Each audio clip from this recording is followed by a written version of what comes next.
자, 그럼 시작하겠습니다. 이거 한의 중에 복로남에 찾아가서 하려고 했더니 없더라고요. 중요한 내용이 다 빠졌어, 어떻게? 그래갖고 이제 그냥 장거정 부분은 넘어갈게요. 자, 장거정도 일조품법과 관련돼갖고 또는 명예대외정책과 관련돼서 기출이 좀 나왔던 것인데, 자, 그 내용을 보면요. 신종 때 연호는 만력제죠. 만력제가 10살 때 등극을 했어요. 그래서 거의 40년 동안 통치를 했는데, 그때 이제 어린 나이니까 직접 정치는 하지 않았고, 저도 이제 한 10년 동안 누가 했냐면, 대학사, 그러니까 내각수보였던 장거정이 있죠.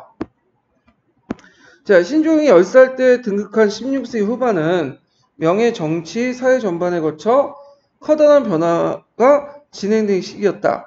즉, 밖으로는 북로 남해하가 계속되었고, 안으로 명대사회가 지탱되었던 이갑지가 붕괴되면서 사회 전반의 변화가 일어났다. 자, 이러한 급박한 상황에서 대학사였던 장거정이 정권을 장악하여 10년간 가감한 혁신정치를 추진하면서 이 위기를 극복하기 위한 노력을 하였다. 장거정은 먼저 대외정치 북로의 하를 근절시키기 위해서 몽골의 하의를 맺고 호시를 열었다. 마시를 열었죠. 그런데 이 마시 호시는 예전에 열었다가 아까처럼 다시 닫았다가 다시 연 거야. 요 과정이 예전에 이제 기출문에 나왔던 거고요. 자, 몽골과의 강화는 군사비의 절감을 가져와 국가 재정에 큰 도움이 되었다. 자, 이어 사천 서남 지역과 남방의 간동 지역을 평정하고 요동 지역에 이성량이라는 사람을 총병으로 임명했죠. 요동 지역은 직접 명나라가 통치한 구역이에요. 그래서 이렇게 해서 이제 그 방비를 강화함으로써 대외적인 하를 진전시켰다. 자, 장거정의 혁신 정치는 대내적으로 더욱 확실한 효과를 거두게 되는데, 이 사람은 관리 기강을 잡고 행정개혁을 위해서 고송법을 실시했죠.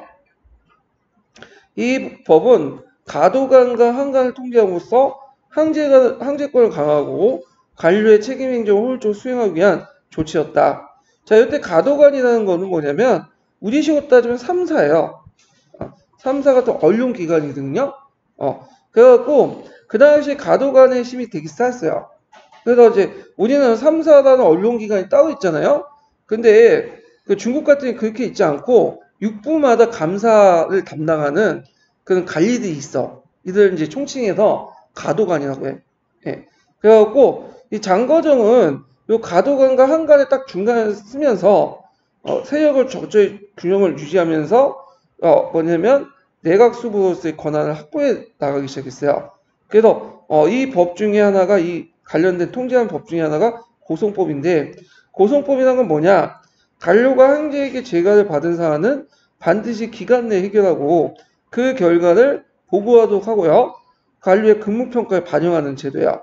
따라서 관료의 행정 능력을 내각이 직접 맡게 됨으로써 법제상 종속관계에 없었던 관료체제 내에서 내각이 가장 위에 서게 됐고, 그 위에서 내각 수부의 권한이 법제적으로 보장받아서 관료 통제가 가능하게 되었다.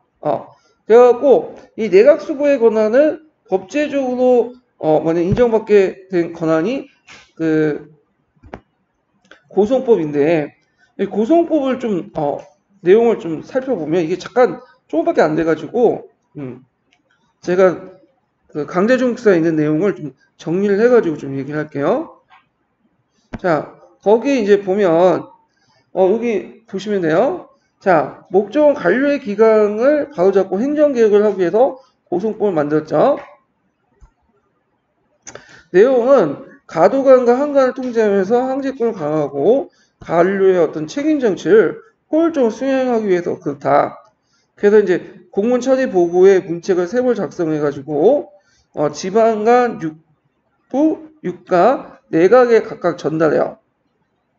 그래갖고 각 기구간의 어떤 상호 견제 및 경쟁을 하게 되고 관료에게 상보를 통해 이를 독촉하는 그런 제도인데, 자, 예를 들어 이제 지방에서 그 했던 것은 육부가 잡아요. 그래서 지방에서 이들 처지하는 것을 이제 관리 감독하는 육부에 가도관이 유가가 하고요. 유가가 제대로 못하는 누가 하냐면 내각이에요. 그래서 지방이 이제 관리감독권 유가가 가지고 유가의 관리감독권은 내각이 하는 거죠. 그러면서 최고 정점은 내각이 갖는 거야. 그러면서 내각 수보의 권한을 법제적으로 인정하게 되었다. 그 예전에 내각 수보는 그냥 관례적으로 인정받는 거야. 근데 이걸 법제적으로 인정받은 권한이 뭐냐면 이 고성법이다. 이거 좀 기억을 정확히 좀 해주시면 될 것 같아요. 자, 그러면 다시 동기에 들어가서 자, 이러한 개혁 중에 가장 볼만한 것이 재정개혁이다. 이 개혁은 재무행정의 정비와 관청에서의 재정 절감을 철저히 시행하며 국고의 충실을 가져왔다. 또한 대토지 소유에 대한 은전을 가져내고 숨어있는 토지를 가져내고 균형 있는 세역 진술을 위해 기초작업으로서 전국의 토지를 측량하고 과세 대상을 공평하게 바로잡아 이에 근거한 1조 편법을 실시하였다. 이는 양세법 이후에 큰 대개혁이었다. 자, 1조 편법의 내용은 뭐죠? 1조 편법은? 1조 편법은 여러 가지 잡세를 다 없애고 예전 양세법 이후에 잡세가 부과해서 막 생겼다고 했잖아요. 그런데 이제 이런 잡세를 다 뭘로 통일시키냐면 두 가지 세금을 통일시켜. 하나가 지세고요. 또 하나가 정세죠. 그래서 지세는 땅에 걷는 세금이고요. 정세는 성인 남자에게 걷는 세금이야. 근데 이제 원래 정세는 지세에 관련돼 있어요. 땅을 갖고 있는 성인 남자에게 걷는 세금이야. 근데 나중에 이제 시간이 지나면서 누구한테 그냥 전가요? 지주들이 일반 소작인들 전가를 시킨 거야. 그러니까 이제 나중에 이제 청나라 때 할 텐데 이 정세를 없애고 지세에 포함시켰죠. 이게 지정은제죠. 이런 것들 이제 같이 기억을 해주시면 될 것 같아요. 자, 그리하여 장거정 만년에는 만년에는 태창의 곡식이 10년을 먹을 수 있도록 국고에 남는 먹을 수 있고 국고에 남는 금은 400여 만량에 달했다 할 정도로 국가 재정이 충실하게 되었다. 자, 또 행정 재정 개혁과 함께 명중기후 난료 세태에 갔던 사풍을 진작시켰다. 또 교육의 그 비중이 높아갔던 서원을 억압하고 세태인류에 있는 간악을 진흥시켜 올바른 인재를 양성하려고 했다. 예. 그래서 장과정의 혁신 정치는 만년 10년에 그가 병사하고 신종의 친정시대를 맞이하면서 일본화했다. 자, 이때부터 신정이 완전 정치를 말아먹어요. 경제를. 그래서 이 사람은 좀 약간 뭐냐면 정치를 거의 손 놓고 있었어요. 거의. 그래갖고 뭐 한간에게 맡기고 관료에게 맡기고 그들이 다 뭐냐면 헤쳐먹고 그리고 문제는 이 사람의 관심이 뭐냐면 자기가 죽은 후에 큰 무덤을 만드는 거야. 그래서 살아있을 때도 무덤을 만들었어요. 그래서 그 사람의 무덤을 정릉이라고 하는데 그 명사 13능에 가보면 제일 큰 무덤이 정릉이야. 근데 유일하게 우리한테 고마운 게 뭐냐면 그때 임진왜란이라고 했죠. 만력제가 적극적 임진왜란을 뭐냐면 명나라 파견을 주장하면서 밀어붙였어요. 그렇기 때문에 우리가 이제 뭐 큰 도움이 되는데 우리한테는 되게 도움이 되는 인물이지만 명나라 입장일 때는 별로 도움이 안 됐던 인물이야. 그런 사람이 벌써 30년 동안 통치를 했으니 명나라가 망할 수밖에 없었던 그 이유죠. 자, 하여튼 자, 이를 계기로 해서 이제 장거정 사망과 방제한 신종의 집권을 계기로 해서 이부와 가도관, 한림이 중심이 될 장거정을 탄핵하고 그의 혁신 정치를 폐지했다. 뿐만 아니라 그의 무덤이 파헤쳐서 시체를 돋보이는 부관 육신가 정몰, 그러니까 정몰이라는 건 이제 재산을 뻗는 거죠. 단행에 엄청난 비행을 저지게 되었다. 자, 그래서 장거정 이후에 이와 같은 상황은 명중기 이후에 사회경제적 변화, 특히 이갑제 해체 이후에 한촌사회 질서를 지방의 신사층이 장악하기 때부터 시작이 된다. 이걸 좀 알려면 그 당시 상황을 봐야 돼. 그 당시에는 강남이 상당히 발달됐죠. 그래서 세금도 어디에 많이 부과되냐면 강남에 부과돼. 여기가 중부 지역이에요, 보통. 강남 중에 어디에 발달됐을까요? 양쯔강 지역. 그래서 그 강릉강, 양쯔강, 하주 지역이 되게 발달됐는데 이 지역이 이제 이때부터 면직업이나 이런 것들이 발달되고 상공이 발달하니까 여기에 세금 너무 많이 부과되는 거야. 그러니까 누가 반발하냐면 거기에 있는 민뿐만 아니라 거기에 있는 그 강남 신사계층도 반발해요. 그러니까 강남 신사계층일 때는 장거정의 어떤 개혁 정치가 상당히 마음에 안 들었던 거야. 자기들한테 세금만 부과하는 정책이 불과했고, 그리고 장거정은 또 강남 출신이 아니에요. 또 산서 출신이야. 그러니까 이제 이런 지역적인 어떤 갈등도 있겠죠. 그러니까 장거정이 죽은 후에 이런 이제 그 강남 신사층, 특히 독립파 세력들이 적극적으로 누굴 비판하냐면 장거정을 비판하기 시작한 거야. 그래갖고 결국에는 이제 장거정의 어떤 개혁 정치들이 뭐냐면 이제 소멸되는데, 이런 문제가 뭐냐면 비판은 한 것까지 좋은데 개혁의 어떤 대안이 없어. 그냥 자기 집안, 자기 뭐냐 지역만 이렇게 이익만 강조하는 거야. 그래서 결국에는 이제 뒤에 나오겠지만 이 신사계층, 강남 신사계층을 대변한 독립당 세력들과 그 다음에 또 맞은편에 있는 한간 세력들이 싸우게 되죠. 예. 그래갖고 나라를 이제 개판을 쳐놓죠. 예. 자, 그 다음에 이제 뒤에 넘어가면 여기 보면 명나라 때 재정 파탄이 이제 원인이 됐던 게 만력의 3대 원칙이죠. 3대 외정이죠. 그래서 이제 그 대표 중에 영하 지방에 쳐들어온 몽골의 부간 보바이의 반란 진압과 그리고 조선의 임진왜란 의한 출병, 그다음 파주의 이제 토사였던 양릉의 반란 진압, 이렇게 3대 원칙인데 특히 우리나라 관련된 건 조선의 임진왜란이죠. 이때 너무 과도한 군사비를 지출하고 국력을 쇠퇴하게 됐고요. 그래서 이런 재정을 구하기 위해서 항제의 명을 받고 한가의 각지에 파견돼서 은강사 개방과 그다음 물품 통과세 징수 이런 것들 하게 되죠. 그래서 이제 대장의 은혜 강제로 징수를 하게 되고요. 이른바 강세하가 일어나요. 강세하. 또 당연히 강남의 신사계층이 반발하죠. 네. 그래서 강남은 그쪽 지역은 완전히 뭐냐면 역대 왕조부터 세금을 토탈한 지역이었어요. 너무 잘 살다 보니까. 예. 그래서 장거정 때도 걷었고, 그 다음에 장거지 죽은 후에 강세하를 일으킨 만큼 또 거기도 걷고. 그래서 이때 이제 관련돼서 일어난 번이 직용의 번이 있어요. 이건 좀 뒤에 이제 좀 얘기할게요. 그러면 이때 이제 장거지 혁신통치 기간 동안 그 기세에 눌려서 숨을 지르게 있었던 관료들이 그가 죽으니까 이제 반장 운동을 펼치게 돼요. 그리고 그러나 중앙정계는 4분 5열 내갖고 파단과 단쟁이 이제 하게 되고, 그때 이제 관료의 대립은 내각파와 반내각파.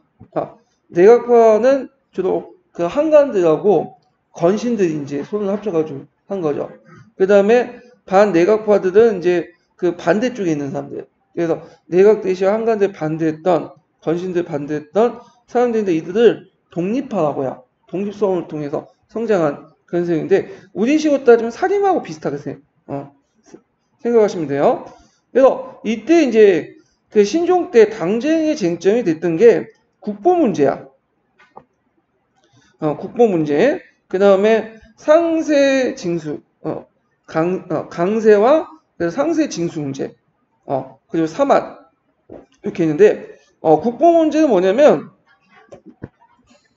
그 앞에 이제 그 신종이 그 국본이라는 건 항태자예요. 항태자 책봉을 해야 되는데 선조처럼 항태자 책봉을 안 하고 있었어요. 안 하고 있었어. 그러면 아들이 없었냐? 아들은 되게 많았죠. 특히 이제 정통적으로 장남도 있어, 적장자도 있었어. 상락이라고.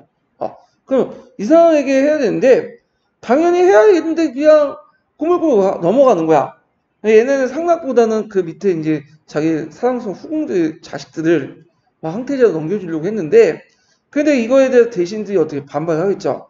결국에는 임명을 해가지고 뭐냐면, 어떻게 돼요? 황제가 되죠. 자, 이건 또 우리나라 또 문제하고 연결되어 있는데, 이때 이제 선조가 있었고, 밑에 강해군이 있었잖아요. 강해군이 이제 임진왜란이 이제 시작되자마자 선조가 도망가면서 이 사람을 그 세자로 임명했죠.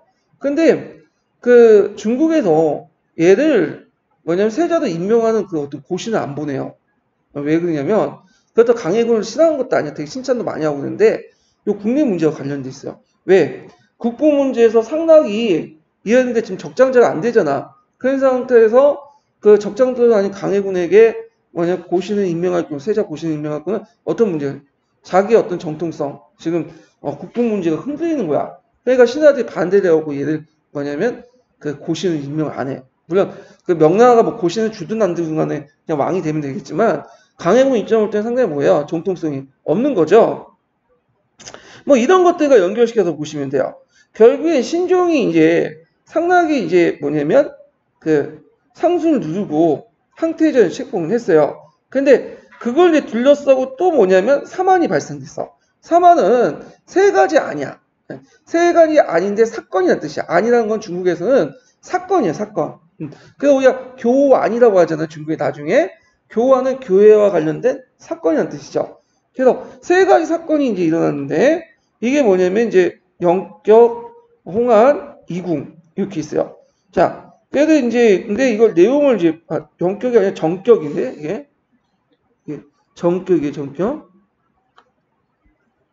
정격, 홍안, 이궁 이런 것들이 서로 연결돼서 나오는데 자 일단은 독립파의 주장을 받아들여서 이 신종이 결국에 상락을 황태자 임명해요. 근데 만력 43년에 계한이 몽둥이를 들고 황태자궁에 침입해 되는 사건이다. 이걸 정격 아니라고요. 정격 안. 근데 당연히 황태자를 죽이려고 이제 몽둥이 들고 들어갔잖아요. 비록 잡혔지만 그럼 엄격하게 처리해야 되는데 이거에 황제가 그 독립파들은 엄격하게 처리하자. 근데 황제는 비독립파의 주장대로 그냥 단수석고 처리하게 돼. 그래서 이걸 정격 아니다 이렇게 하죠. 그래서 이걸 계기로 해서 그 당시 또 독립파들 제거가 돼요. 그 다음에 신종이 58세에 죽고 태자가 즉위를 했어. 이 사람이 태창제 강종이에요. 네, 태창제. 그래서 근데 강종은 본래 번역하고 이질이 많았고 그때 이제 이가작이라는 사람이 붉은 한약을 바치는데 이걸 먹고 국가가 사망해. 그러니까 종전에 뭐 국뽕 문제가 왔다 갔다 했는데 별 의미 없이 죽게 되는 거죠. 자, 이걸 뭐냐면 붉은 한약 때문에 생겼다 해서 홍안안이라고 해요. 홍안안. 예. 그래서 이제 강종이 이제 빨리 죽고 강종이 장자였던 시종이 청계제인데 얘가 16살 소년으로 이렇게 황제 즉위하게 돼요. 그때 이제 유모였던 이선신이라는 여관이 황제에게 건축을 동굴로 하게 되거든요. 그러니까 이것이 이제 이선씨가 이제 황제 옆에 끼면서 정치를 하려고 하니까 독립파 관료들이 반대를 하는 거야. 그래서 황제는 이선씨가 함께 생활을 강력하게 원했지만 독립파 관료는 어쩔 수 없이 이제 하니까 이 시를 벌궁으로 옮겨 퍼져. 이걸 뭐냐 궁을 옮겼다 해서 이궁왕이라고 해요. 네. 그래갖고 이게 홍안, 이궁, 정격안 이걸 사만이라고 해요. 그래서 이 사만을 둘러싸고 독립파와 비독립파, 황제와 독립파의 갈등이 일어났다. 그래서 이제 이런 내용들 좀 기억을 해두시면 돼요. 자, 이와 같은 사만은 모두가 돌발적인 사건이었으나 만력시대 이래에 조정대신 간의 대립과 분쟁이 계속되어 왔으며 사건 처리에 대의 명분에 앞세우고 파당에 갈려 치열한 당제로 몰고 가서 결국에는 명예 멸망을 자초했다. 그래서 이제 명예 그 시종이나 황제가 되게 안군이에요. 그래서 정치를 못해. 그래서 결국 이충원이 정치를 하게 되죠. 자, 신종시대 때 당쟁의 소용돌이 속에 정치와 사회개혁을 일으키는 것이 독립당의 독립운동이다. 요거 좀 기억을 해두세요. 예전에 그 기출 예문으로 오답으로 이제 한번 나왔어. 그 독립 서원과 관련된 문제가.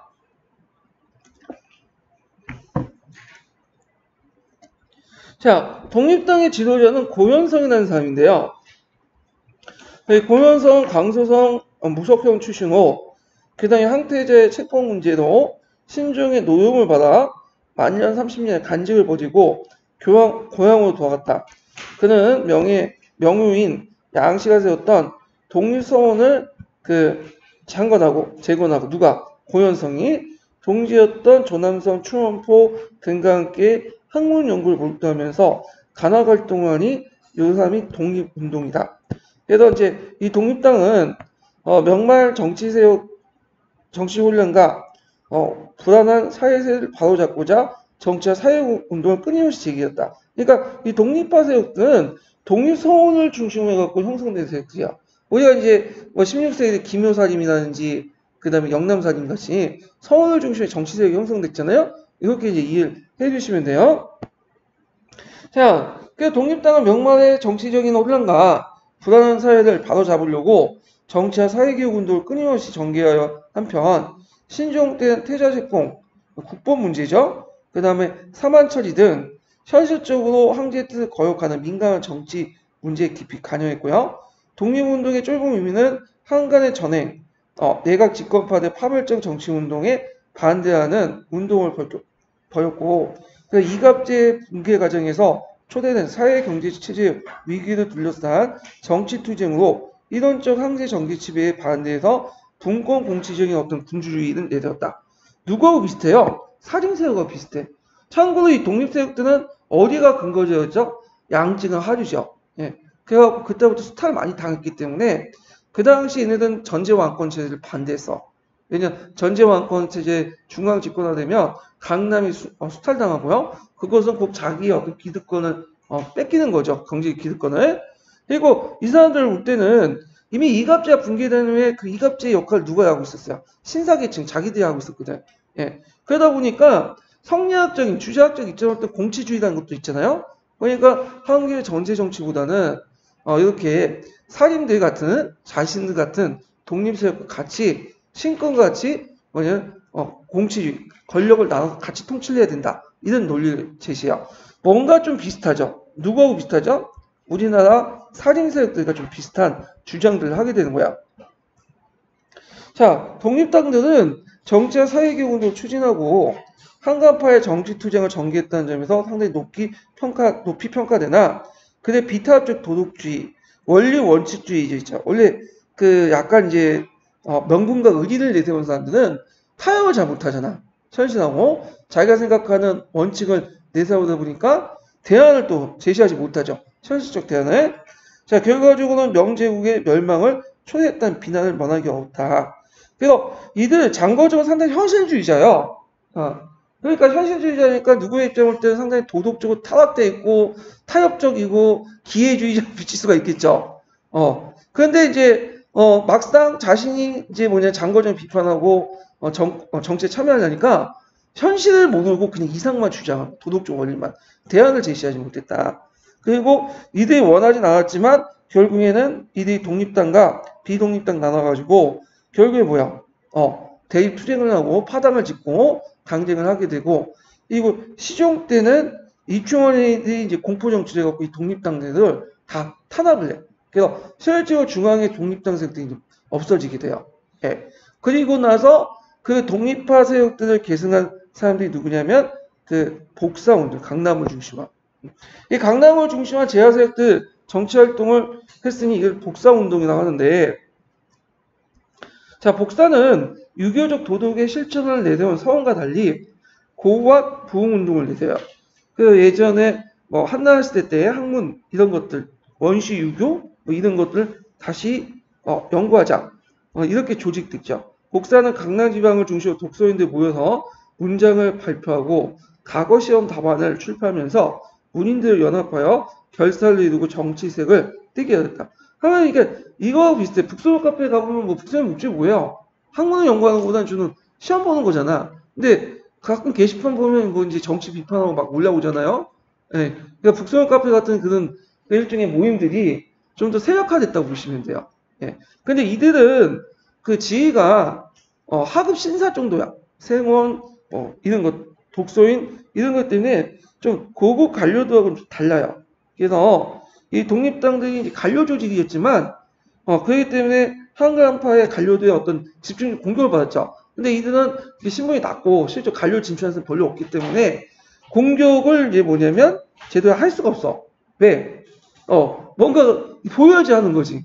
지방에서 그냥 결살내가지고 움직이던 집단이기 때문에. 자, 그래서 이제 이렇게 해서 이제 강남 지방을 중심으로 독립의 어떤 정치 운동을 나름대로 계승하려고 했다. 이렇게 좀 기억을 해주시면 되고요. 자, 그 다음에 여기 보면 이제 여기 농민 반란이 이자성의 난밖에 없는데, 자, 아까 이제 그 명말에 명나라의 농민 반란을 좀 볼게요. 이 농민 반란은 한국인은 중국 사회 잘 되더라고요. 자,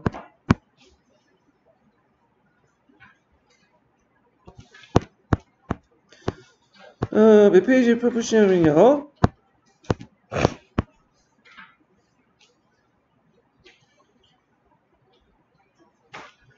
아, 이게 뭐 이렇게 안 넘어가? 자, 여기 명만에 이제 농민반란가 있는데, 여기 뭐 동계 사회가 있기는 있는데, 여기 한번 일단, 보고 넘어갈게요. 253페이지요. 자, 명중기 영조 때 통합권의 계기로 해서 명예 기틀을 받고 위협받고 있을 때, 복권 지역에서, 복권이 어디냐면 대만 앞에 있는 섬이에요. 예. 그래서 그 복권의, 그 복권성에서 일어난 것이 드문치의 난이야. 그 드문치의 난이 여기 있는데, 지휘전호제가 발달했던 복권에서 소작인들의 지나친 부담을 경감시키고 한 요구에서 출발해서 농민반란으로 발전됐다.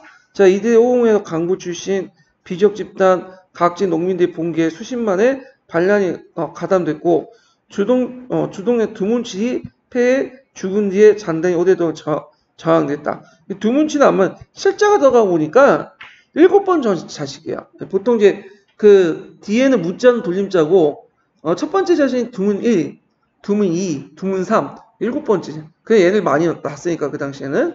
자, 하여튼 뭐 그래도 이는 중국 사상 최초의 소작인 폭동라는 의의를 갖겠다. 이거 꼭 기억을 해두시면 돼요. 예. 두문치난의 의의 쓰라고 하면 이거 쓰시면 되겠네요. 자, 이후 명의 말기에 이르러 떠돌이 유민으로부터 국법을 어기고 입상금지 지역에 들어간 개척 농민의 난, 평양의 난과 그 다음에 악정에 시달렸던 6.27의 난, 형제의 난인데 이것도 볼 수 있듯 6자와 7자가 있으니까 6번째 아들과 7번째 아들이 일어난 난이죠. 그래서 이제 6.27의 난을 좀 보면 한간의 뇌물 요구에 거부해 억울하게 도적 누명을 쓰고 토벌의 대상이 된 유씨 형제가 도적의 무리가 되어 반란을 일으켰죠. 그래서 이 난은 한간의 행포와 부패를 잘 보여주고 있는데 상동, 하북, 하남, 상서, 강서, 호북 등지에 행행한 이들을 진압하느라고 국고와 관련된 지방 재정이 고갈되었다. 예. 자, 하여튼 이렇게 소작인 폭동과 한간의 세금 징수에 대한 폭동 등으로 밑으로부터 크고 작은 폭동과 반란이 계속되었다. 그래서 명중기 이후에 농민들이 주축이 된 이들 반란은 그 다음 농민 생활의 굽히기 근본 원인이 되었다. 게다가 한간의 부패와 가혹한 조세 수탈이 농민의 궁핍을 더욱 가속화시켰다. 자, 명의 멸망을 몰고 간 명말기 농민 반란의 직접적 원인은 기근에 의한 기압폭동이다. 그래서 청계제부터 순종제 원년에 거쳐서 섬서서 북부의 십승 가문은 농민들 극한 상황을 몰고 있었고 이들은 부를 털고 관리와 충돌하면서 국가 권력에 저항하는 떠돌이 도적대가 됐는데 이들 세력들이 되게 다양해요. 농민뿐만 아니라 마적, 병사 집단들 이런 등등을 했는데 이들 세력들이 이제 뭐냐 통합하면서 몇 개 집단들이 형성이 되고요. 결국에는 그 중에 양대 세력들이 뭐냐면 이자성과 장영춘이라는 사람이 있어. 뒤에 얘기했지만 하여튼 이 세력들이 점점 커졌다. 예. 그래서 명나라는 결국엔 누구한테 멸망했죠? 청나라한테 멸망한 게 아니라 이자성한테 멸망했다. 이자성한테. 자, 그러면 이자성과 관련된 내용을 볼게요. 병사 출신으로 반란군에 들어간 이자성은 여러 반란군 세력을 모아서 통일적인 작전을 하도록 합의에 도출하는데 큰 역할을 하면서 두각을 나타냈다. 자, 요거 이제 보려면 어디 보면 동계를 좀 봐야 돼요. 동계를. 자, 여기 동계에 보면 그 당시 이제 그 급식한 자연재해 때문에 여러 도적 집단이 있었죠. 근데 이들 도적 집단 중에 이제 여러 큰 세력들이 몇 개가 있었는데 그래서 이제 이들이 그 당시 뭐냐면 여러 이제 집단들이 모여가지고 회의를 거쳐가지고 세력이 점점 더 커져요. 그래서 이때 이제 도적 집단의 대표적인 왕가륜, 고영삼, 장영춘 등등등 또 이자성 이런 사람이고 그래서 이제 이들이 힘을 합쳐가지고 뭐냐면 세력 커지니까 명나라에서는 그 홍순주를 총사령관을 해서 국경 수임을 받게 하고 있는 병력만 제외하고 산에 가는 병력만 제외하고 정군을 동원해서 반군에 이제 반격에 나서게 되죠.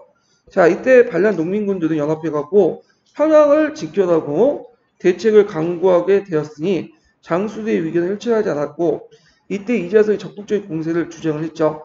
그래서 고용성과 이자성 부대는 명조의 발상인 봉양을 공격해서 왕릉을 파괴하고요.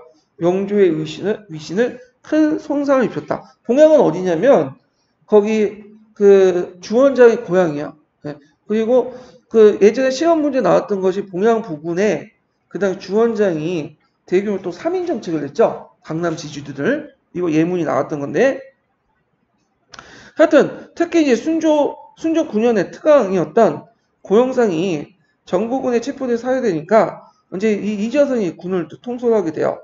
특왕의 지위도 이제 얻게 되고 이때 이자성 군대 한때 위기에 물렸으나 지식인이었던 이영과 우금선이 등을 맞이해요. 새로운 개혁안을 제시해서 농민 반란군의 수령으로서 이작 항제자에까지 넘보는 정치 지도자가 되었다. 자, 여기에서 이제 우금선이라는 사람이 좀 특이한데 이 사람은 원래 신사계층이에요. 지식인 계층이고. 근데 이 사람이 과거 시험에 몇 번 떨어지니까 이제 명나라에 대한 어떤 불만을 가지고 여기 참여했고 참모를 했다. 그래서 과거 시험에 병폐로 언급했던 그 여러 가지 중에 하나가 과거에 떨어진 사람들이 상당수가 뭘 했다? 반체제 인사로 이렇게 된 이유, 됐는데 그 중에 한 명이 우금성이야. 예. 자, 그는 이함의 검유로 신분에 관계없이 토지의 군등이 분배하고 3년간 조세 감면할 정책을 내세워 농민의 절대적인 지지를 받게 되었고요. 그 낙양을 함락하고 이어 복항에 있던 신종 황제 아들 상순을 사형에 처했다. 자, 이어 호북의 요충지 양양을 양경이라고 해서 국도 삼고요. 스스로 신숭왕이 되어 새 정권을 수립했다. 그래서 요거 좀 기억을 해주세요. 요거 다시 서한으로 옮겨서 서경을 고치고 국을 대순호했다. 네. 요게 예전에 한번 시험문이 나왔어. 요 문제가 지문으로 당시 명예 정예부대는 만주 방면의 후금을 방비하기 위해서 산해관에 지켜졌죠. 정예병사들은 다 산해관에 있어. 5상계가. 그래서 이제 북경 주도군의 병력은 후방의 예비군이야. 오늘날만 하면 저쪽에 기계화사단이나 이런 공수사단 다 앞에 보여.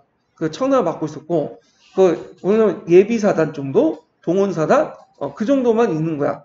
그래서 이제 북경이 쉽게 이제 함락되고 이자성은 자금성에 입성을 하게 되죠. 그래서 명나라 숭정왕제가 자금성 북쪽에 경산이라는 게 있어요. 자금성이 이제 명나라 때 만들어진 건데 명나라 때 그걸 이제 만드는 과정에서 그 주변에 땅들 팠어요. 그리고 그 땅을 파고 호수를 만들고 그리고 그 호수에서 파는 뭐냐면 흙을 높게 얕은 동산을 만들었는데 경산이에요. 네. 그래서 그 경산에 올라가서 목명을 좌살한 거야. 그래서 결국에는 명은 청액이 멸망하는 게 아니라 이자성이 멸망한 거야. 네. 그러니까 청나라 입장할 때는 명분이 살죠. 일단은 오상기 입장할 때는 이제 산해관에 있는 오상기가 이제 고민하는 거지. 그러니까 이자성에 붙을 것이냐 아니면 청에 붙을 것이냐. 그 이자성이 큰 실수하는데 그 오상기 여자를 건든 거야. 예첩을. 이거 열받은 거지. 그래서 머리를 쫙 깎고 뭐냐면 문을 열고 산해가 문을 열고 청나라 앞잡이가 돼요. 예. 그래서 결국에는 이자성이 도망을 가고 청나라는 이제 죽은 또 뭐냐면 숭정왕제를 또 모신다고 했고 제사 지내고 자기가 이제 명나라 원수를 갚는다 하면서 한 거죠. 그러면서 예전까지 싸웠던 그 명나라를 계승한다고 해놓으면서 이제 정통성 확보하고 이제 이자성을 공격해서 이자성은 이제 도망가다 죽고 그리고 강북을 지배하고 강남까지 내려서 중국 전역을 지배하게 되죠.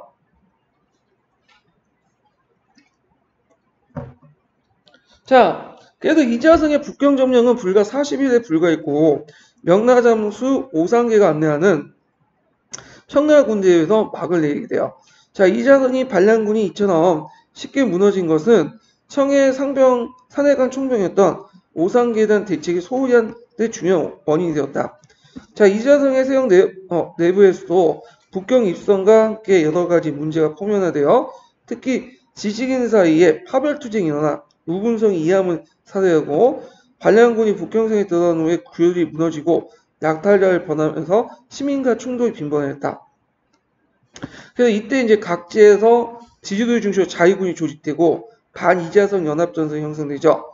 그래서 이자성이 할 수 없이 북경을 버리고 호북으로 달아나다가 지주의 무장 자위군에서 폐사되죠.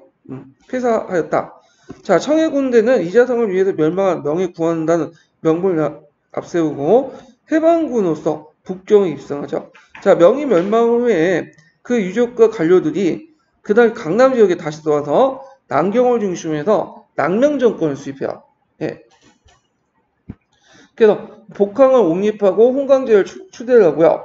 이게 3대 정도 돼요. 그래서 명예 부흥 운동을 했는데 요때도 똑같이 그 안에 또 독립파 비독립파가 또 싸워. 강남은 또 독립파 근거지 아니에요? 그러니까 이제 정신 못 차리고 막 대립파를 하죠. 결국에는 무너져요. 예. 마지막 낭만 정권에서 영역 정권도 1662년에 연력제가 버마까지 쫓겨갔다가 체포되어 죽은 후에 와해됐고요. 그 다음에 그때 낭만 정권을 도와줬던 예전에 시험에 나왔던 정성공이 또 대만에 가서 이제 정시 왕국을 세우죠. 3대 가다가 강희제 때 평정이 돼요. 그래서 대만이 이때부터 중국 역사로 들어오게 되죠. 자, 그 다음에 이제 이갑제 하기 전에 잠깐 이거 관련돼 갖고 한국의 중국 역사 한번 읽어볼까요?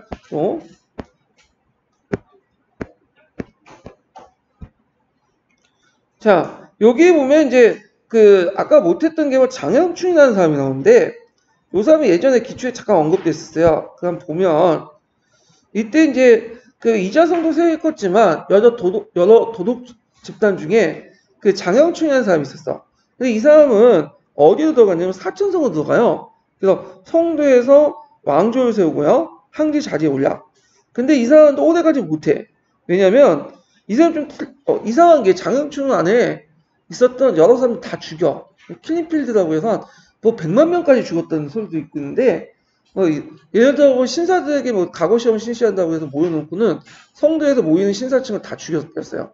이런 식으로. 그래도 이제 이때 그때 많은 인구가 하천성 인구가 90% 죽었다? 이런 소리도 있어요. 자, 하여튼 그래도 결국에는 지주대의 무장세력과 오상계 공격을 심히 약해서 전사하고 말았고요.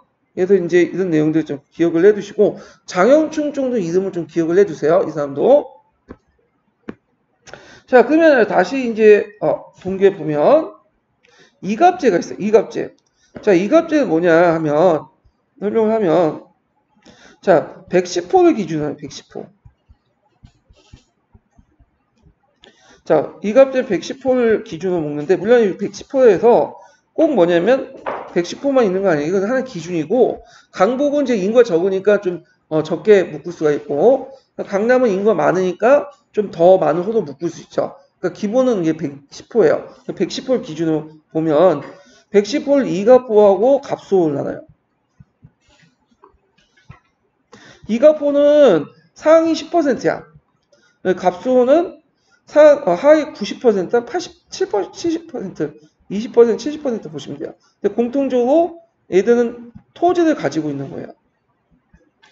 토지가 없는 호는 기경호 나와갖고 이제 뒤에 붙이는 거고, 예를 들면 이갑호 한호와 갑수포 10개를 묶어요. 그럼 11호가 되죠? 이거를 10개 조로 만들어. 1조, 2조, 3조 해가지고 쭉 해가지고 10개 조를 만들어. 그러면 110호가 되죠? 그 1조가 먼저 이갑역이라고 해서 역 중에서도 이갑역이라는 게 이갑호에게 부과된 역이 있어요. 그래서 얘네들이 1년에 뭐냐면 이갑역을 담당을 해요. 그러면 1년 끝났으면 다음 역은 2조가 담당해.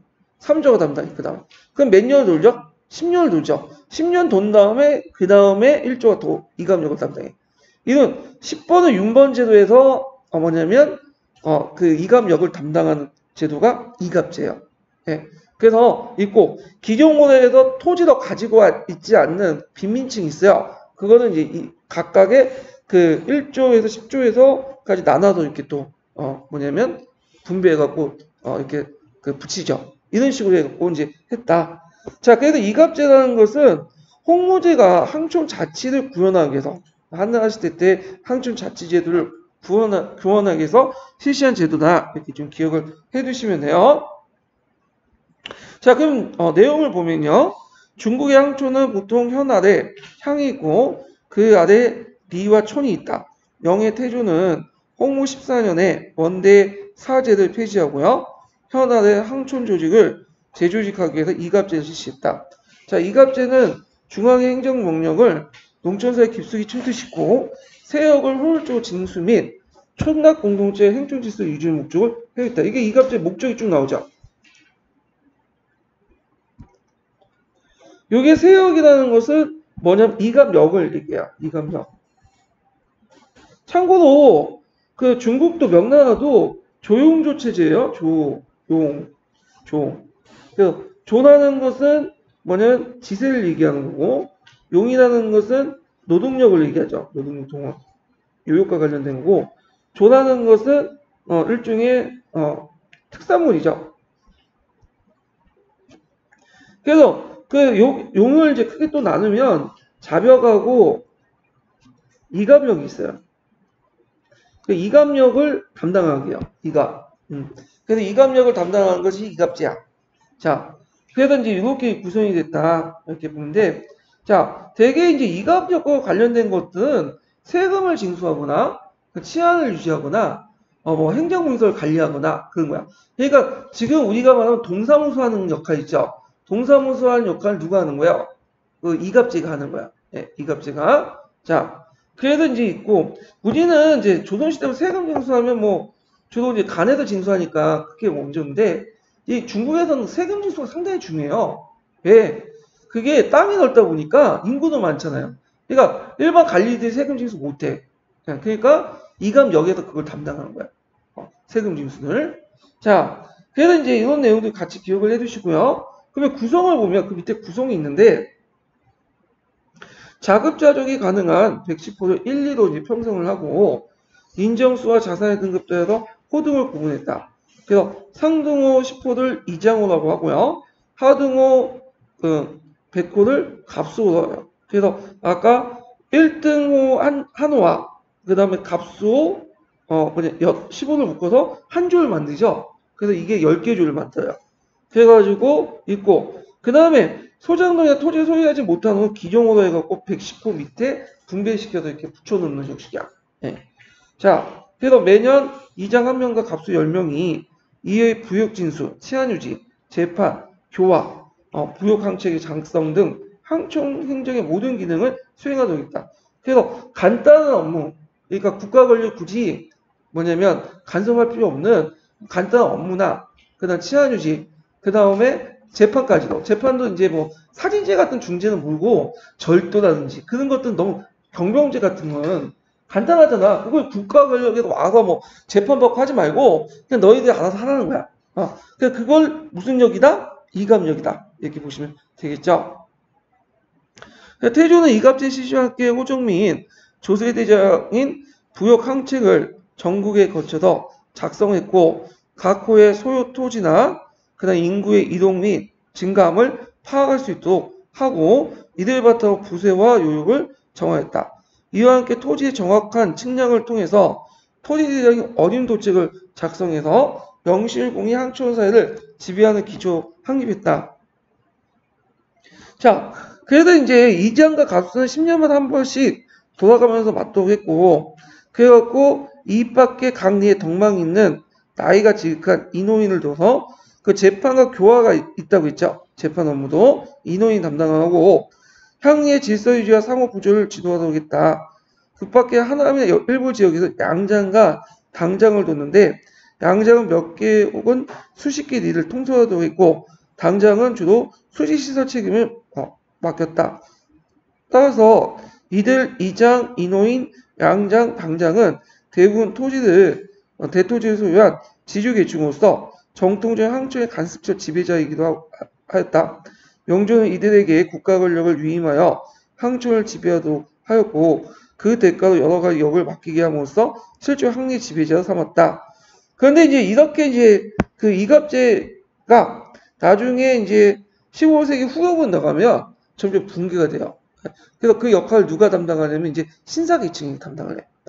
그럼 왜 붕괴해야 되냐? 요걸 이제 보기 전에 제가 정리한 보고 이제 그 내용을 읽어볼게요.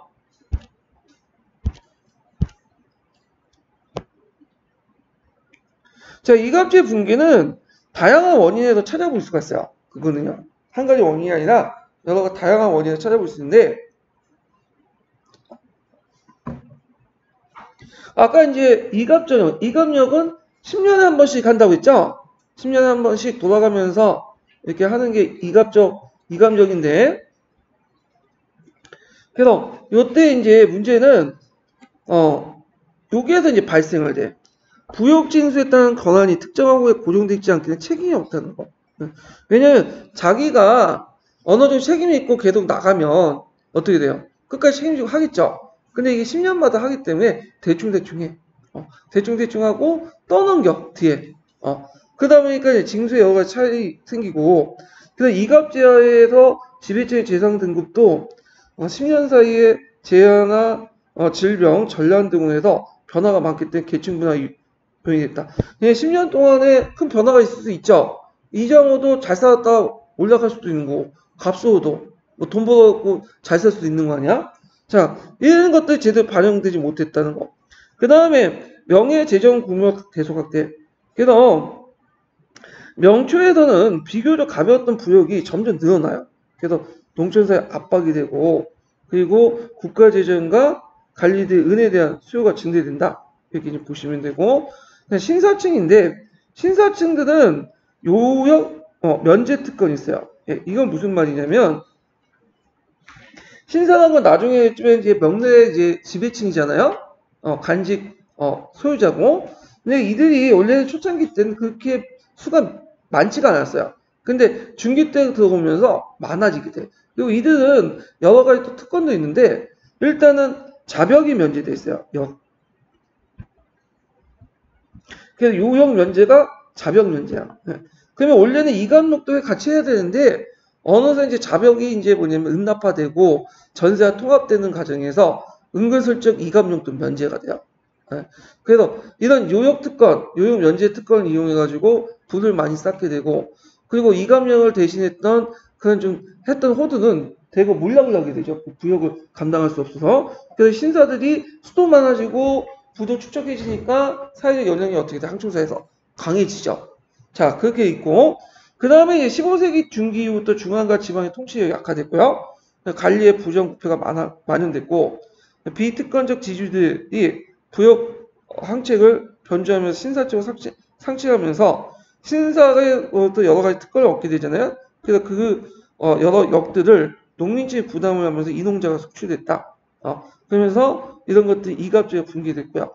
상품화폐 경제 발달로 사회적 양극화의 차이가 극대화됐다. 특히 지역 간의 차이가 커요. 네, 지역 안에서의 차이도 있지만 지역 간의 차이도 있는데, 그건 되게 무슨 의미냐면, 예를 들어 우리도 이제 강북에 사는 거와 그 수도권에 사는 거, 그 강남에 사는 게 차이가 있잖아. 강남의 1, 2%와 강북의 1, 2%, 그 다음에 수도권의 1, 2% 똑같아요? 아니죠. 마찬가지로 강남에서는 밑에 그 기종원이 갑수호 정도 밖에 안 되는 사람들이 실제로 저 강북에 가면 되게 잘 사는 거야. 이장호가 되는 거야. 그럼 강남의 그 밑에 있는 사람들은 뭐냐면 자기의 어떤 그 부보다도 실제 역은 어떻게 돼요? 적게 받죠. 근데 강북 같은 경우에는 어떻게 돼? 자기가 가지고 있는 것보다는 더 많이 부역을 짊어지게 돼요. 이장호라도 가난한 이장호잖아. 강북 같은 경우에는 지역 자체가 못 사니까. 자, 이런 이제 문제점이 일어나. 특히 상품화폐 경제가 발달되면서 강남 중심의 어떤 그 경제가 형성되면서 강북 지역에서 이장호나 갑수호는 대거 몰락을 하게 된다. 이렇게 좀 기억을 해두시면 될 것 같아요. 자, 그래서 이제 이런 여러 가지 이유 때문에 이갑제가 뭐냐면 붕괴되고, 그래서 이갑제 대안으로서 이제 몇 가지 제시가 됐던 게 뭐냐면, 원적 반환주의를 기본으로 부족주의를 채택하자. 그래서 예전에는 자기가 거주한 곳에, 원래 태어났던 곳에 호적을 두고 다른 데 이주하지 못하도록 했는데, 실제로 명나라 때나 청나라 때 사회 인구 이동이 많았거든요. 그래서 이걸 현실적으로 인정해서 부족주의를 채택을 해서 거기에 거주하는 사람들에게는 또 거기에 호적을 두도록 하자.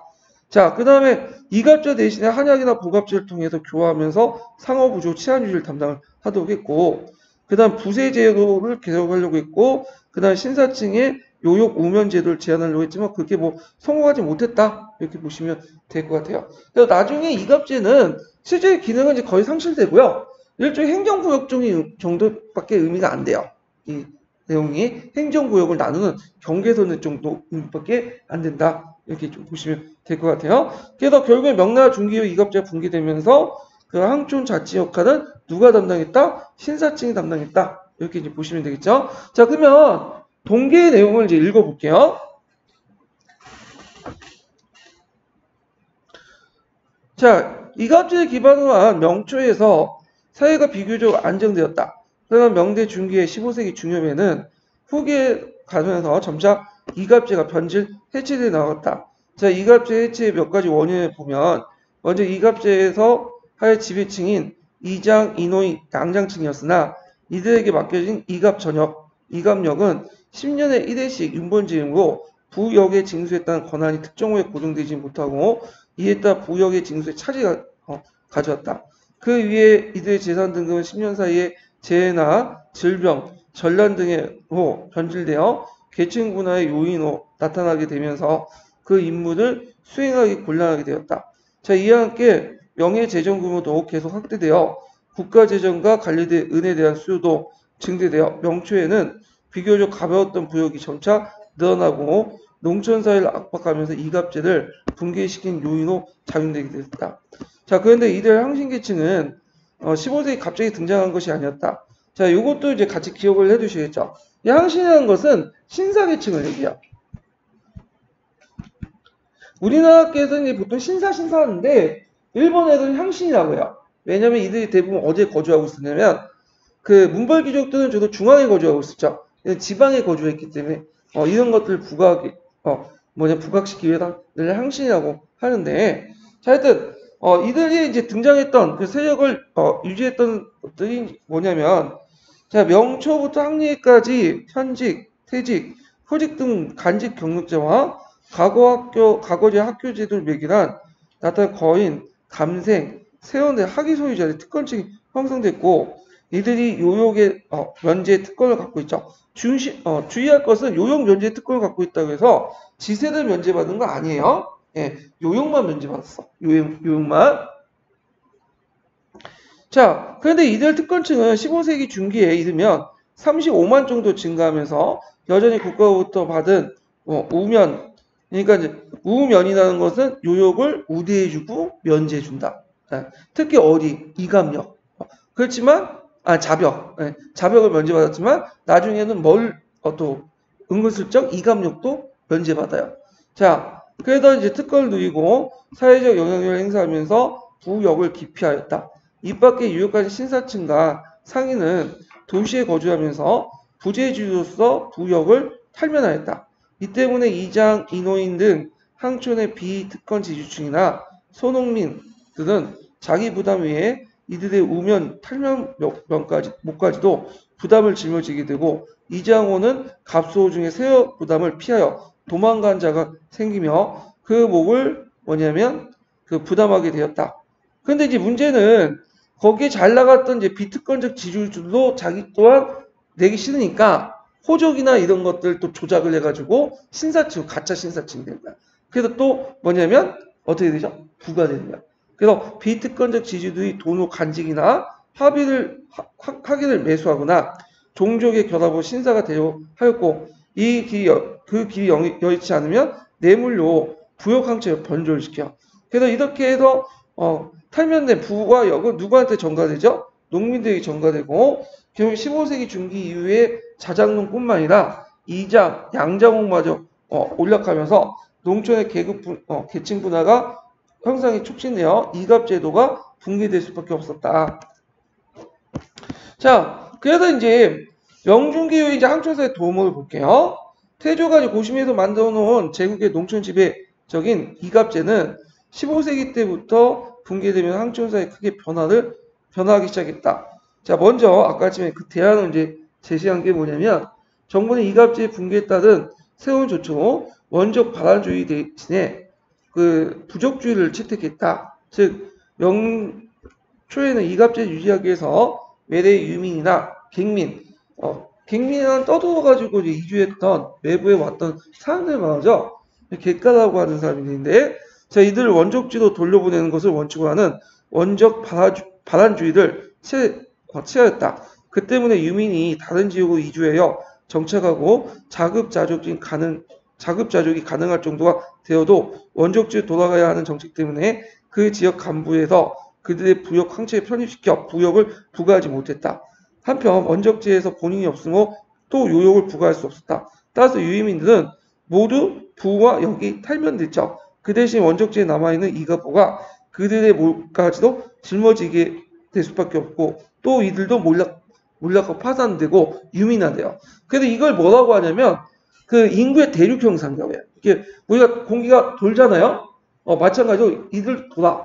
그래서 이들 못 사는 사람들이 와가지고 다른 데 가가지고 여러 가지 특권을 누리면서 교육과 이런 것들 면제받으면서 있다가 둘싸운 다음에 토지를 학대시키고 그리고 거기 있는 원주민들 쫓아내요. 그러면 또 원주민들 다른 지역 가갖고 똑같은 방식으로 또 쫓아내. 그래서 인구가 계속 돌아. 인구의 대륙 형상이 일어나죠. 예. 그래갖고 소땡 말로 이제 그 굴려온 돌이 박힌 돌을 뺏는다고 그런 것들을 이제 하게 되죠. 자, 그래서 이제 이런 것도 있고요. 그래도 이제 그 대신에 이거를 이제 막기 위해서 아까 전에 원적 발안주의를 뭘로 고쳤다? 부적주의로 채택하게 돼요. 예. 이거는 이제 당나라 때 가도 정책과 비슷하다고 보시면 되죠. 예. 자, 그래서 명조는 그 영락 영간까지 원족주의를 강력하게 지켰으나 성덕 5년에 갱민의 기적을 허용했고요. 거기 갱민들이 호구에 들어가는 걸 허락했고 정통 초기 때는 다시 원족주의로 채택하게 되었다. 그래서 명중기 이후에 무수한 유민들이 발생하게 되자 원족주의가 완화되면서 갱민 부적주의, 현재지 부적, 즉 현재 거주하고 있는 호적에 편입한 걸 허락하였다. 그러나 이러한 정책은 원적 반환주의를 완전히 포기한 건 아니었다. 자, 하여튼 그래서 원적 반환주의는 기본을 깔고 실제로 갱민 부적주의를 내세웠다. 이렇게 보시면 돼요. 예, 원칙은 원칙이냐 실제는 예의조약인 갱민 부적이 훨씬 원칙이었다. 나중에 자, 다음은 이갑제 붕괴로 흩어진 항충사회를 한약이나 보갑제를 통해서 교화하면서 상호 부족, 치안 유지를 지켜나가려고 했다. 명대의 한약은 왕수인의 지방간으로 재직했던 정덕 영간에 강서낭부에 일어난 반란을 평정한 후 종족 조직을 배경으로 실시한 것이 최초인데 이후 중국 각지에 이를 모으는 한약이 실시되었다. 그래서 보갑제는 왕수인에 의해서 식가폐법이 그 호시가 되었다. 이는 식가를 일갑으로 이제 조직하고 연대 책임으로 도적방비와 항초의 질서 유지를 임하도록 했다. 이 왕수인이 뭘로 유명하죠, 이 사람이? 양명학자로 유명하잖아요. 양명학자, 양명의 호시죠. 근데 이제 이 왕수인은 학자뿐만 아니라 되게 유명해. 아까 이제 식가폐법을 바탕으로 보갑제 같은 건 이제 항촌 조직을 또 만들었고, 그 다음에 이제 이때 살았던 시대가 왕수인 살았던 시대가 무종 때예요. 예, 무종 때 한왕이라는 사람이 반란을 일으켜 반란을 또 진압을 해요. 예, 그래서 명나라도 송나라 마찬가지로 군대 사령관 누구 임명하냐면 장군을 잘 임명 안 해. 주로 이제 문인들이 임명하는데 이를 이제 왕수인이 또 그런 전략가적인 모습도 같이 보여요. 그래서 이제 상당히 뛰어난 사람입니다. 능력이. 예. 자, 하여튼 이는 식가를 일갑으로 하고 연대 책임으로 도적 방비와 그 다음에 항촌의 질서 유지를 임하도록 한 것이다. 그 후 촌마다 보장인 한 명을 두고 촌락의 자의를 받는 보갑제를 발전했다. 그러나 이러한 한약 보갑제는 전국에 일률적으로 실시된 게 아니라 대개 이제 중앙에서 실시하는 게 아니라 지방관들이 주로 했어요. 신사층들이. 그래서 이들 통해 이갑제 사회 안정을 기대하기 했기 때문에 이갑제의 사회적 안정을 기대하기는 어려웠다. 그러니까 양모운동하고 좀 비슷하다고 보시면 돼요. 양모운동 중앙에 일괄된 프로그램이 아니라 지방 관리들이 알아서 했죠. 자체적으로 각계격하시고 그러다 보니까 제대로 안 됐잖아요. 예. 근데 이 보갑제는 나중에 청나라 또 계승이 돼요. 요거는. 자, 그러면 신사 계층을 볼게요. 신사는 예전에 한번 시험 문제 나왔어. 그게 02년도인가? 시험 문제 나왔고, 제가 예전에 이거 풀었거든요. 02년 신사 계층 문제를. 예. 그래갖고 이제 기억이 남는데, 그러면 신사 이제 하기 전에 이게 되게 중요하고 나올 거 가능성이 많기 때문에, 잠깐 정리를 해보고, 신사 계층 이제 들어갈게요. 자, 신사 계층의 형성 배경이 예전에 시험 문제 나왔죠. 자, 이갑제가 해체되던 명중기 이후에 항존 질서 유지에 참여를 했고요. 새로운 사회계층이 대립했다는 거. 원래는 그 수가 많지가 않았지만 점점 이제 커져 나갔죠. 그래서 토지 경조를 통해 지주층이 형성되고 특권층화가 되면서 우면 요역의 특권, 그러니까 요역을 우대하고 면제하고. 이때 주의할 건 조세 면제가 아니에요. 예. 그래서 어떤 책에서는 세계문화다 보니까 조세를 면제했다 그렇게 되는데 그건 아니야. 요역만 특히 원칙적으로 이갑력, 아니 자벽. 네. 제가 약간 자벽만 면제했고 이갑력은 하도 됐지만 이갑력도 나중에 의무설정 면제받죠. 자, 그래서 대부분 지주층과 지식인들, 현퇴직 관리들, 학위 소유자예요. 그래서 현퇴직 관리들을 신이라고 하고요. 그다음 학위 소유자들 사라고 해요. 그래서 이들을 신사라고 해요. 그 다음에 이들이 주로 거주하는 곳이 어디죠? 향촌사회죠. 그러니까 향신이라고 해요. 또 향신. 그 신사층하고 이제 사대부 계층이 이제 비교를 해보면 공통의 지주층과 지식인층이죠. 근데 차이점이 되게 많아요. 신사층들은 지방에 거주하고 있고요. 사대부들은 중앙에 거주하고 있어요. 그러니까 이거는 지배층의 폭이 달라. 신사층은 상당히 넓어요. 예를 들어 계층이야. 근데 사대부는 계층보다는 간직을 가지고 있는 사람들, 정치가들 의미야. 그래서 지배층의 폭이 넓다는 거. 그러면 지배층의 폭이 넓다는 건 파워가 뭐죠? 세다는 거야. 그러니까 개인적으로 하나하나는 그렇게 파워가 세지 못해도 이게 집단도 뭉치면 어떻게 파워가 세요. 그러니까 나중에 청나라도 이 신사계층을 체제내도 포용할 수밖에 없는 게 이들이 아무리 권력을 갖고 있어도 모든 지역을 다 군대를 배치할 수는 없잖아요. 향촌사회까지. 그러니까 누구를 통해서 이 신사계층을 손을 맺고 신사계층을 통해서 청나라가 통치를 하려겠죠. 그래서 강남 신사계층 탄압을 하면서 또 우대해주고 그러잖아요. 자, 그리고 신사는 아까 계층으로서 나눈 사회경제 통일성을 부여했지만 사대부는 그냥 우리가 얘기하는 사대부 계층들은 그냥 간직을 가지고 있는 사람이라는 의미이기 때문에 어떤 계급으로서의 의미보다는 계층의 의미가 좀 강하다. 아니 계급의 의미보다는 어떤 분류, 어떤 통계학적 분류의 의미가 더 강하다. 이렇게 보시면 되고요. 그 다음에 신사층은 숫자가 많아서 계층이 형성됐지만 그 사대부는 계층이 형성되지 않았고 그냥 간직을 가지고 있는 사람들의 의미야. 이거는 집단 명사 이 정도 이렇게 보시면 돼요. 자, 그래도 이제 있고 신사층의 역할은 예전에 시험에 나왔죠. 외워두세요 이거. 제일 중요한 역할이 문화적 역할인데요. 자, 민중의 교육과 교화를 담당하죠. 이들도 이제 주자학을 받아들이기 때문에 제일 중요한 게 교화예요. 그래서 학교를 세워서 지방교육을 담당하고 강학하거나 일요 유서, 그러니까 이제 필요한 그 시험에 필요한 그 책이나 선서주, 그러니까 이제 요약집 같은 거 이런 것들 간행을 해요. 자, 그래서 유교의 어떤 항촌적 질서를 유교적 항촌 질서를 유지하고요. 향로를 조성하죠. 그래서 지방간의 유임이나 방출, 그다음 현의 규모 확대, 조세 감면 이런 것들 요청을 하게 돼요. 예. 특히 이제 현의 규모 확대는 뭐냐면 종전의 현이 인구가 늘어나면 어떻게 돼요? 현을 나눠야 되겠죠. 그래야지 행정도 빨리 처리하게 되잖아요. 이런 여론 형성들을 누가 하냐? 신사계층이 했다. 자, 그 다음 지방간과 긴밀한 유대를 형성하면서 항촌사회 영향을 행사했고요. 그리고 각종 지방사업을 추진하는 특히 수리시설 같은 거 있죠. 이런 것들은 다 신사계층들이 그냥 주도해서 했고 사회적 역할을 보면 조세 징수, 질서 유지. 그러니까 예전에 그 했던 것들 이제 같이 했다. 그래서 그 한약과 보급제에 그 해가지고 이걸 통해서 조세징수나 질서 유지를 했다. 이렇게 보시면 돼요. 조세징수는 자기들이 직접 해. 예. 우리가 이제 조세징수는 뭐 쉽게 생각하지만 우리나라 뭐 조세징수니까 간단하죠. 뭐 관리가 와가지고 징수하면 그만인데 중국은 땅이 넓어.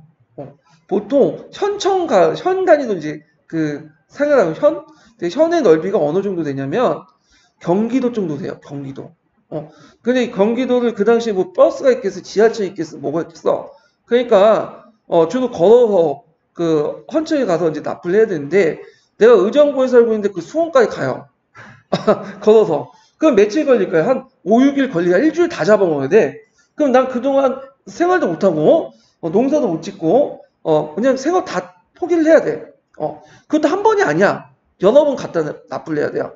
그러면 이제 이게 되게 뭐냐면 상당히 비효율적이잖아요. 그러니까 이제 그걸 대신해 가지고 다 걷어서 마을에 걷어갖고 누가 그걸 납부해 주냐면 신사계층 납부해 준 거야.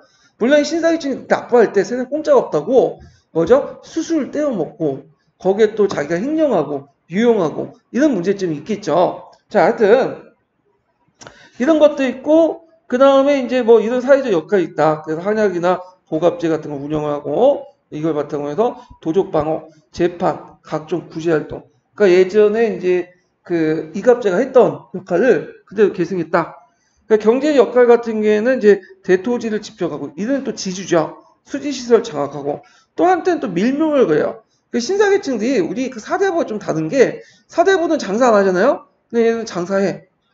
밀무역까지 해. 그리고 시장도 지배해요. 이런 것들이 특징이 있어. 그 다음에 혼란기 때는 또 정부에 대항을 해. 그러니까 대표적인 케이스가 청나라 초창기 때인데 청나라가 이제 등장하니까 그 당시 그 하위사상이 미쳐있던 그 당시 신사계층 대항을 했어요. 네. 그 과정에서 이제 물론 진압을 했고 그래서 한번 당해보니까 이제 좀 심해 뭐냐면 무서운 걸 알게 되죠.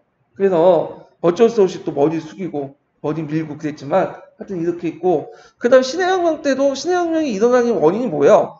신사대 봉기 때문에 그래요.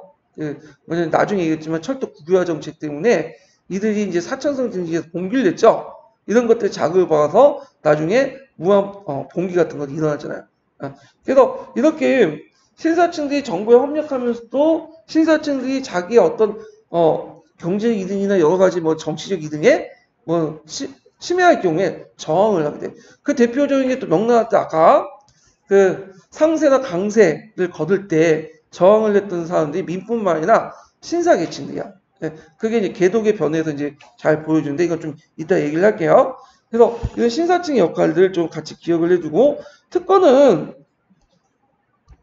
여러 가지 부역을 면제받고요. 특히 자벽을 면제받고 노비를 소유할 수 있고 경범죄 벌책과 조세 감면. 근데 뭐 노비 소유는 뭐 크게 특권이 나올 수 없는데 일단 뭐 이런 것도 있었다. 이런 것들 같이 기억을 해두시면 되고 좀 쉬었다가 그 동계 관련된 부분을 읽어볼게요.